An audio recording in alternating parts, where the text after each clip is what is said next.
আগের সপ্তাহে শুক্রবার দিন ব্যারাকপুর দাদা বৌদিতে এসেছিলাম, তখনই জানতাম তোমরা কমেন্টে লিখবে ডি বাপি কেন যাচ্ছি না। ডি বাপিতে চলে এসেছি, ব্যারাকপুর মেন রোডে যে ব্রাঞ্চটা সেখানে। চলো ভেতরে যাই, প্রচণ্ড গরম বাইরে।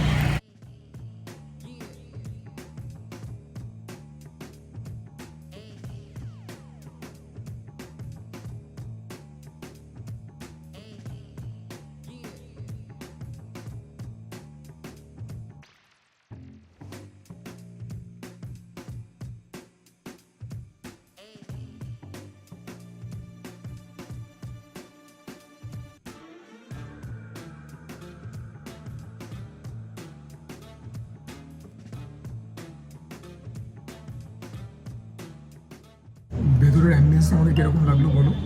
তো লাস্ট ফ্রাইডে আবার দাদা বৌদির অ্যাম্বিয়েন্সটা আমার বেটার লেগেছে, ডেকোরেশন বেটার। তো এই দুটোই তো মোস্ট প্রবলি ব্যারাকপুরের সব থেকে জনপ্রিয় দুটো রেস্টুরেন্ট, এবং এরা মেন স্ট্রিম পপুলারিটি পেয়েছে বিরিয়ানির জন্য। তো বিরিয়ানি তো অর্ডার করেইছি, এর বাইরে অর্ডার করেছি ফিশ ফ্রাই আর চিকেন চাপ। তবে স্যাডলি এখানে কোনো ফ্ল্যাট ব্রেডসের অপশান নেই, যে রুটি পরোটা নইলে পরে যে মাটন লিভার মানে মেটে সেটাও অর্ডার করে খেতাম। এনিওয়েজ না, I am waiting with bated breath যে অর্ডারটা আসুক খাবো।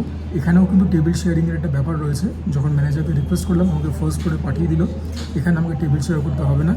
তো জাস্ট লাইক দাদা বৌদি, they have also been extremely accommodative. তবে কলকাতাতে থেকে এই টেবিল শেয়ারিংয়ের ব্যাপারটা তো ভাবাই যায় না। মানে পাইস হোটেল হলেও হয়তো হতে পারে, বাট নর্মাল অন্য কোনো রেস্টুরেন্টে শেয়ারিং বেসিসে টেবিল হবে, এটা তো মানে কল্পনার বাইরে। এনিওয়েজ দেখা যাক, যেটার জন্য এসেছি সেটার জন্য আমি অপেক্ষা করছি। আশা করি তোমরা সব ভালো আছো, সুস্থ আছো, এবং সুজয় ক্রনিকলস অবশ্যই দেখছো।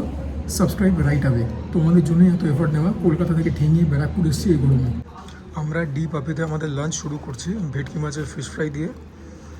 দাম 140, সেই তুলনায় আমি বলবো সাইজটা কম, but it is very aromatic. খুব সুন্দর একটা অ্যারোমা বেরোচ্ছে। ভেতরে মাছের পোর্শন অনেকখানি দিয়েছে, কোটিংটা নেগলেজেবল, যেটুকুন দিয়েছে ওটুকুন তো দিতেই হবে। Let's test this out. দেখতেই পাচ্ছ, it has come with a portion of onions and cucumber, অল্প কাসুন্দি। বোধহয় খাই প্রথমে এটা। মাছটা যে অরিজিনাল কলকাতা ভেটকি, no two ways about it. ভেন্স দেখতে পাচ্ছ, ফ্লেকি মাছ, এগুলো ভেটকির ক্যারেক্টারিস্টিক। আগের শুক্রবার দাদা বৌদিতে ফিশ ফ্রাই তো খাইনি, এদের ফিশ ফ্রাইটা সত্যি খুব ভালো।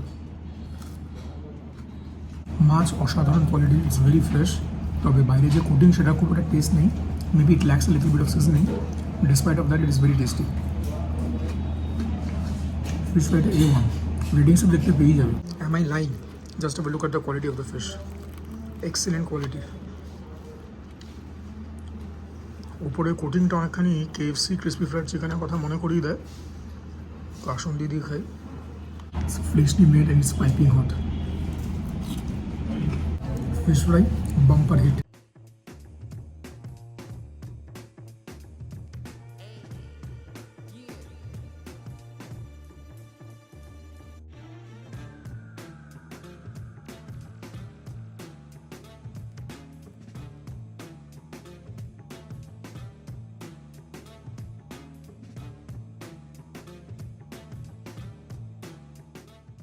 এই হচ্ছে ডি বাপির special mutton biryani. Nalli piece চেয়েছিলাম, দিয়েছে। তো পিসটার ওজন নর্মালি এরা বলে 200 থেকে 250 গ্রাম, বাট আই ডোন্ট থিঙ্ক যে এটার অতটা ওজন হবে।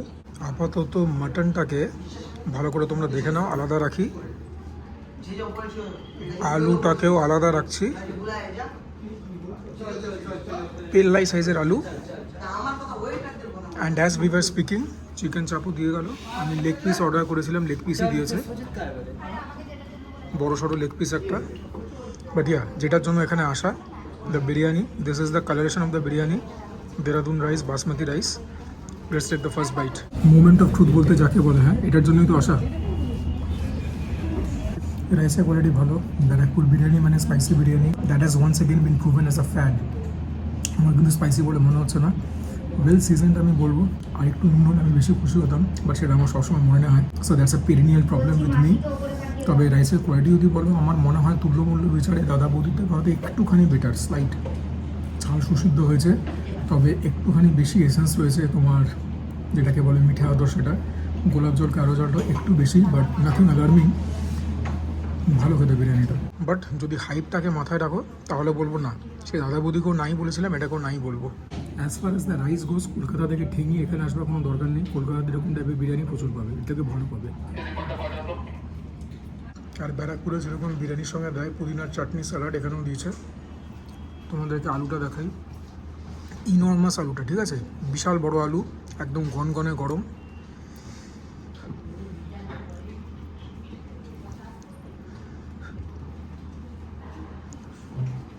দেখি আলু দেখে দেখে এরকম লাগে।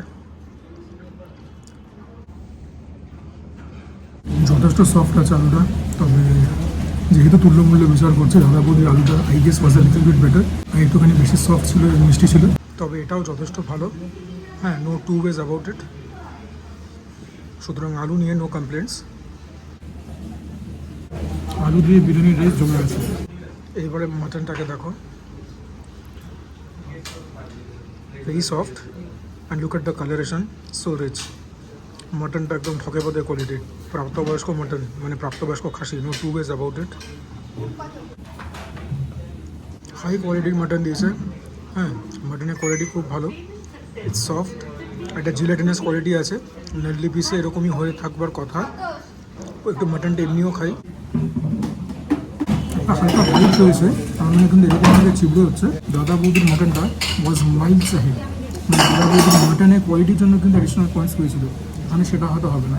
আর মাটনটার মধ্যে যে খুব একটা বিরিয়ানির ফ্লেভার অ্যাবজর্ব হয়েছে, মানে বিরিয়ানির এসেন্সকে যে খুব একটা ভালোভাবে মাটনটা ইমবাইব করেছে তা কিন্তু নয়। মাটন দিয়ে রাইস ভালোই লাগছে, তবে ছিটকে যাওয়ার মতো কিছু নয়। একটা আলটিমেট বাইট দেখো, আলু আর মাটন দিয়ে।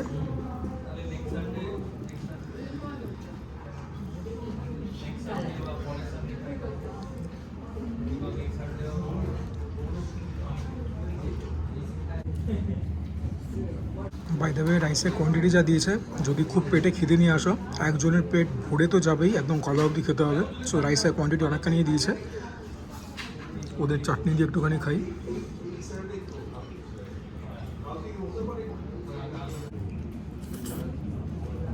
দাদা বৌদিতে যেরকম চাটনিটা দিয়ে বিরিয়ানিটা ভালো লেগেছিলো রাইসটা, এক্ষেত্রে কিন্তু সেটা না, ঠিক একটা মিসম্যাচ হলো। বিরিয়ানি খেতে বসলে অত রিচ না কি অত ভাবলে চলে না, তবে তোমাদেরকে দেখিয়ে দিচ্ছি, খুব একটা অয়েলি আমি বলবো না।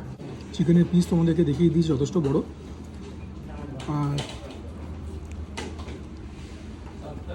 সফটই আছে চিকেনটা, আইলসে দেখা যাক টেস্ট কীরকম।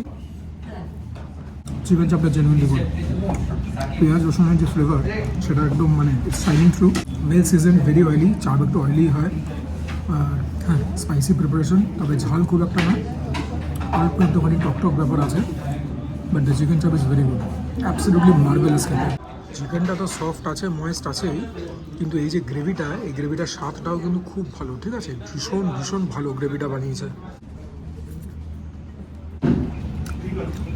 চিকেনটা সিরিয়াসলি গুড। কলকাতায় ঠিক এরকম টাইপের চিকেন চাপ বানায় না, তবে এটা যেটা খাচ্ছি এটা সিরিয়াসলি গুড, যেরকম বলছি, মানে ব্লকবাস্টার খেতে। এবারে একটুখানি চাপের গ্রেভি নিয়ে নিই, আর চিকেন নিয়ে নিই, দেখি বিরিয়ানি দিয়ে কীরকম লাগে। চাপ আর বিরিয়ানি তো একটা অমর কম্বিনেশন। খেলাম গ্রেভি দিয়ে রাইসটা। Deepapi is doing a massive disservice to them as well as to the patrons. যদি এটা ফ্ল্যাট বেড দিয়ে খেতাম অনেক গুণ ভালো লাগতো, অনেক গুণ। And as I was having my lunch,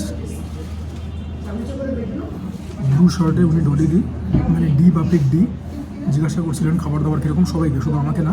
so she has been extremely polite and courteous. Let's get back to the job.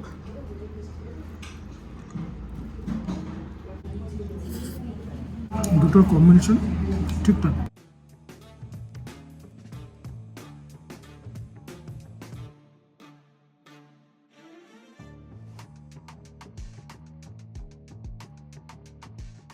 আর যদিও বা মাটনটা খেতে ছিবড়া হচ্ছে না এবং ব্যাপারটা একদম ড্রাইও নয়, তবুও মাটনের অবস্থাটা বোঝো, এটা খাবার জন্য I had to take a cold drink.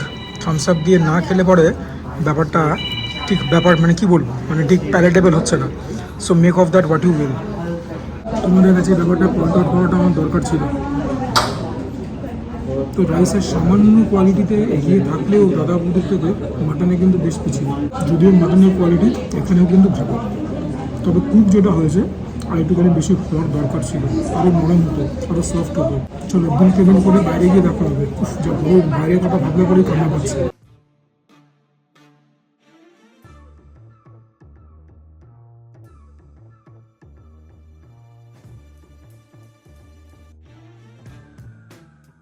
বন্ধুরা, বাড়িতে এসে গেছি বেশ কিছুক্ষণ হলো, বাট এরকম মানে কখনোই হয়নি বলতে পারো যে শরীরটা এতটা খারাপ হয়ে গেছিলো বাড়িতে এসেছি, বুঝতেই পারছো, জামা কাপড় চেঞ্জ করেছি, তার আগে চানও করেছি, but I was feeling really bad. মানে কি হয়েছে আমি বলতে পারবো না, হয়তো গরমের জন্যই হয়েছে। এনিওয়েজ তার উপরে এই রিচ খাবার দাবারও হয়েছে, তো তোমাদেরকে এটাই বলবো যে ভিডিওর ব্যাপারে পরে কথা বলছি, কিন্তু এই গরমটার মধ্যে থেকে নিজেদেরকে খুব বাঁচিয়ে রেখো। I pride myself on my fitness, তবে আজকে আমারও শরীর ছেড়ে দিয়েছিল। আসার পরে আমি দুপুরবেলা দুপুরবেলা আমি ঘুমাই না আর কি, এখন এসে পরে আমাকে চোখ বন্ধ করতে হয়েছে ফোর্সফুলি, এসি বেসি চালিয়ে, যাতে করে একটু ঘুম হয়। তো একটুখানি ঘুমিয়েছি আমি অ্যারাউন্ড 40-50 মিনিটস। তো এখন আগের থেকে অনেকখানি ভালো লাগছে। এনিওয়েজ আশা করি ভিডিওটা তোমরা দেখলে তোমাদের ভালো লাগলো, তোমাদের জন্য এই এফোর্টগুলো নেওয়া, তোমাদের কাছে ইনফরমেশনগুলো তুলে ধরাটাই আমার কাজ। তো তার জন্যই সেই কাজটা আমি করেছি। যে খাবার দাবারের রিভিউ দেওয়া সেটা তো দিয়েছি, এতক্ষণে তোমরা রেডিস দেখতে পেয়ে গেছো। The fish fry was rather incredible.